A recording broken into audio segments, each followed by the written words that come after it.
आज हम बात करेंगे रीजनिंग की कि कैसे आप उसमें 50 में 50 स्कोर कर सकते हो। तो ये हमारा वीडियो नंबर 3 है, हमारा कंप्लीट जो सीरीज चल रहा है SSC CGL complete strategy video का। उसमें मैंने मैथ का और इंग्लिश का वीडियो ऑलरेडी बना दिया है और ये रीजनिंग का वीडियो है। ठीक है, एक बात याद रखना है कि रीजनिंग को बहुत सारे लोग अंडर एस्टिमेट करते हैं और सोचते हैं इसमें तो आराम से 50 में 50 ले आएंगे भाई, हो जाएगा काम। बट वहीं पे वो फंस जाते हैं। ओवर कॉन्फिडेंस में क्या होता है, रीजनिंग में अगर 2-3 क्वेश्चन भी अगर आपका नहीं बना तो समझो कि आपका गेम ओवर हो गया। तो मैं आपको बताने जा रहा हूं कि कैसे आप रीजनिंग को एक अपना एडवांटेज बना सकते हो। और रीजनिंग में सिर्फ आपको 50 में 50 स्कोर करने से नहीं होगा, आप इसमें कैसे टाइम बचा सकते हो वो मैटर करता है। आप कैसे इसको एडवांटेज लेकर के बाकी सब्जेक्ट को इंप्रूव कर सकते हो वो मैं बताने वाला हूं। 40 से प्लस तो मैक्सिमम लोगों को आ जाता है, 45 से प्लस 50% लोग 45 से प्लस ले आ जाते हैं। लेकिन आप क्या एक्स्ट्रा कर सकते हो रीजनिंग से जिससे कि बाकी सब्जेक्ट में आपका इसका फायदा हो। तो मेरा नाम गोल्डन कुमार है और मैं भी असिस्टेंट सेक्शन ऑफिसर के पोस्ट पे काम कर रहा हूं। और मेरे पास जो भी टाइम मिलता है उसमें मैं अपने जो भी एक्सपीरियंस है, जो भी स्ट्रेटजी आपके साथ शेयर करता हूं ताकि आप भी अपने एग्जाम को एक बार में क्रैक कर पाओ। मैंने एसएससी सीजीएल सीपीओ सीएचएसएल जैसे एग्जाम को निकाले हैं और वही मैं अपने एक्सपीरियंस को आपके साथ शेयर करता हूं। कुछ मोटिवेशनल वीडियोस भी बनाता हूं ताकि आप मोटिवेटेड रहें और अपने एग्जाम की तैयारी अच्छे से करें। तो अगर आप इस चैनल पर नए हैं तो प्लीज इस चैनल को आप सब्सक्राइब कर ले और साथ में बेल आइकन को भी प्रेस कर ले ताकि कोई भी वीडियो आप मिस ना करो। देखो, रीजनिंग को अगर स्टार्ट करना है तो आपको ऐसा नहीं कि रैंडमली आप पढ़ोगे तो आपसे नहीं होगा। बहुत सारे लोग यही गलती करते हैं कि रीजनिंग में पढ़ना क्या है भाई, क्या वो तो ऐसे ही थोड़ा प्रैक्टिस करते रहेंगे तो हो जाएगा। नहीं, आप बहुत बड़ी गलती कर रहे हो, कहीं ना कहीं आप फंस जाओगे।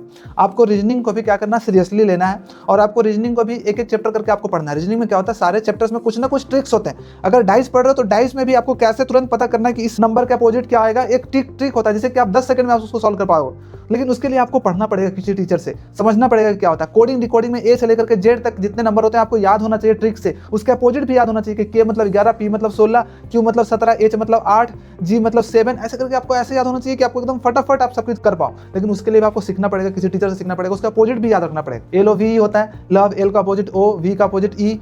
ये सब चीजें मैंने सीखी है तो मुझे याद है। रीजनिंग में आपके लिए इंपॉर्टेंट है कि आपका स्क्वायर याद होना चाहिए 50 तक, क्यूब आपका याद होना चाहिए 15 तक, आपका प्राइम नंबर याद होना चाहिए 100 तक, कौन कौन से प्राइम नंबर होते हैं, और भी स्क्वायर रूट याद होना चाहिए आपको। तो ये सब चीज़ें याद होनी चाहिए और हर एक चैप्टर का कुछ ना कुछ ट्रिक्स होता है, उसको याद रखना। क्या करना, सबसे पहले कोई एक टीचर पकड़ लो। रीजनिंग में कोई भी टीचर पकड़ लोगे कोई बात नहीं, आप उससे सीख सकते हो। उसका बैच ले लो या फिर आप यूट्यूब से भी पढ़ सकते हो, बहुत सारे टीचर्स हैं। अब क्या करो, आप हर एक चैप्टर का जो भी ट्रिक्स है उसका करो। एक चैप्टर को पढ़ने में आपको ज्यादा टाइम नहीं लगेगा, 2 घंटे पढ़ लोगे एक चैप्टर, आपका काम तमाम हो जाएगा। आपको बस उस पर क्वेश्चन प्रैक्टिस करने। कुछ चैप्टर्स होते हैं जो कि इंपॉर्टेंट है, उस पर ज्यादा ध्यान देना पड़ता है आपको। लेकिन ऐसे तो सारे चैप्टर्स को आपको सीरियसली लेना है, लेकिन कुछ चैप्टर्स पे ज्यादा, जैसे सिलोगिज्म हो गया, आपको कंफ्यूजन होगा ही होगा। जैसे कि आपका पजल्स हो गया, उस पर आपको कंफ्यूजन होगा ही होगा। आपका नंबर सीरीज वाले में भी आपको ज्यादा से ज्यादा प्रैक्टिस करना पड़ता है, ठीक है, तब जाकर के उसमें इंप्रूवमेंट होता है। और साथ में सब कुछ इमेजेस वाले होते हैं कि इसके बाद का कौन सा इमेज आएगा, 3 इमेज दिया रहेगा, इसके बाद कौन सा होगा, उसको भी आपको समझना पड़ेगा। काउंटिंग फिगर में भी आपको पता होना चाहिए कि अगर डायग्राम दिया हुआ, ट्रेंगल दिया हुआ, उसको बीच से ऐसे क्रॉस कर देंगे, कट कर देंगे तो कितने ट्रेंगल बन सकते हैं। तो वो सब चीजें आपको करनी पड़ती है, वो सब चीजें याद करनी पड़ती है जो कि आप टीचर से ही सीख सकते हो। तो आप अपना नोट्स कॉपी प्रॉपर रीजनिंग का भी जरूर बनाना, सारे चैप्टर्स का एक चैप्टर का नोट्स कॉपी बनाओ, उस पर 20-30 क्वेश्चन आपके टीचर करवाएंगे। आप उसके बाद कहीं प्रीवियस क्वेश्चन पेपर से आप उसके 100-150 क्वेश्चन प्रैक्टिस कर लो या फिर यूट्यूब से कोई वीडियो देख लो, 2-3 घंटे की वीडियो के, वहां से प्रैक्टिस कर लो, आपका काम तमाम हो जाएगा। इस तरह से आपको करते जाना। रीजनिंग में एक काम आप जरूर करना कि आप रीजनिंग का सेक्शनल टेस्ट है वो जरूर लगाना, क्योंकि रीजनिंग ओवरऑल हम लोगों को पता चल जाता है। अगर आप रीजनिंग के क्वेश्चन को सॉल्व भी करोगे ना तो आपको तरीका पता चल जाता है। तो आप एक तरफ से तो पढ़ते जाना, लेकिन अल्टरनेट डेज में या फिर 2 दिन के गैप में एक रीजनिंग का सेट भी लगाते चलना, जिससे कि आपको पता चलते रहे पैटर्न के किस किस टाइप के क्वेश्चन आते हैं और कैसे सॉल्व कर सकते हैं। तो ये बहुत इंपॉर्टेंट है। और कुछ चैप्टर्स पे जरूर ज्यादा टाइम देना, इन्वेस्ट देना, ज्यादा अपने एफर्ट्स लगाना ताकि वो चैप्टर स्ट्रॉन्ग हो पाए। जैसे कैलेंडर वाले हो जाते हैं, कैलेंडर में कंफ्यूजन होता है, उनको बार बार रिवाइज करते रहना। सिलोगिज्म वाले कुछ क्वेश्चंस को करते रहना। स्टेटमेंट एंड कंक्लूजन वाले कुछ चैप्टर्स होते हैं, उन पे भी। सिटिंग अरेंजमेंट पे भी आपको टाइम देना पड़ता है। सिटिंग अरेंजमेंट के क्वेश्चन पूछे जाते हैं तो सर्कुलर सिटिंग होता है, एक सीधा वाला सिटिंग होता है, और साथ में रैंकिंग वाला जो होता है कि कौन से रैंक पे आता है वो नंबर रैंकिंग में। वो सब जो चैप्टर्स होते हैं इंपॉर्टेंट होते हैं, उसको करना है।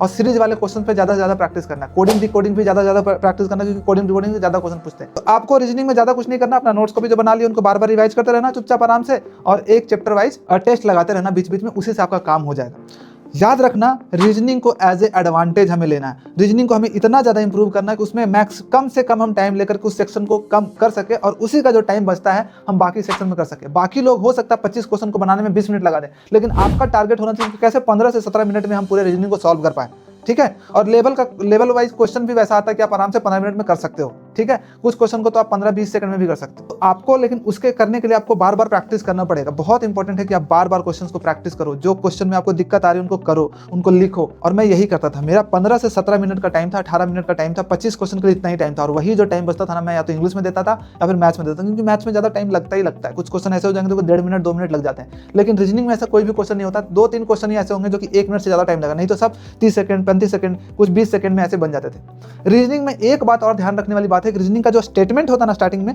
वो बहुत बड़ा बड़ा होता है, तो उस पर ध्यान नहीं देना। आपको पता होना चाहिए कि ये सीरीज वाला क्वेश्चन है कि इसके बाद कौन सा आएगा।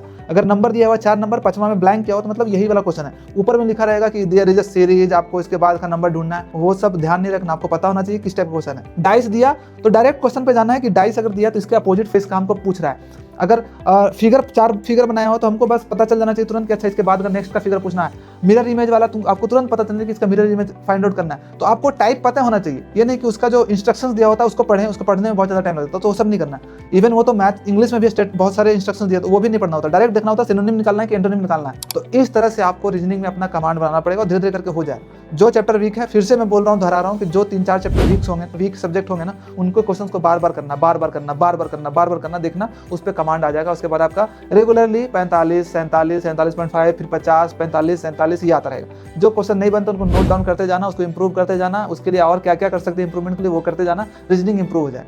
रीजनिंग का काम सॉर्ट आउट करना है बस। रीजनिंग में यही टारगेट रखना है कि 15 मिनट में मैं रीजनिंग को कंप्लीट करूं, ताकि उसका टाइम को मैं बाकी चीज़ों में यूटिलाइज कर सकूं। तो रीजनिंग में ज़्यादा टेंशन लेने की जरूरत नहीं है, हो जाएगा। एंड मुझे पूरा भरोसा है कि आप रीजनिंग अच्छे से कर लोगे। बस ये स्ट्रैटेजी को फॉलो करना, सेक्शनल टेस्ट लगाना। हाँ, एक चीज़ मैं आपको बताना चाहूँगा कि रीजनिंग का सेक्शनल टेस्ट भी लगाना है तो आपके लिए मैंने क्वेश्चन बनवा दिए है ना, ठीक है। कौन से? गोल्डन एजुकेशन ऐप पे आप जाना, ठीक है। वहाँ पे आपको रीजनिंग का सारे चैप्टर्स का अच्छे से easy level, moderate level, hard level questions मैंने 25-25 क्वेश्चन प्री लेवल के बना दिए। आप वहाँ से प्रैक्टिस कर सकते हो। इवन मैथ वैथ सबके बना दिए हैं, तो आप रीजनिंग का वहाँ से प्रैक्टिस कर सकते हो बहुत अच्छे तरीके से।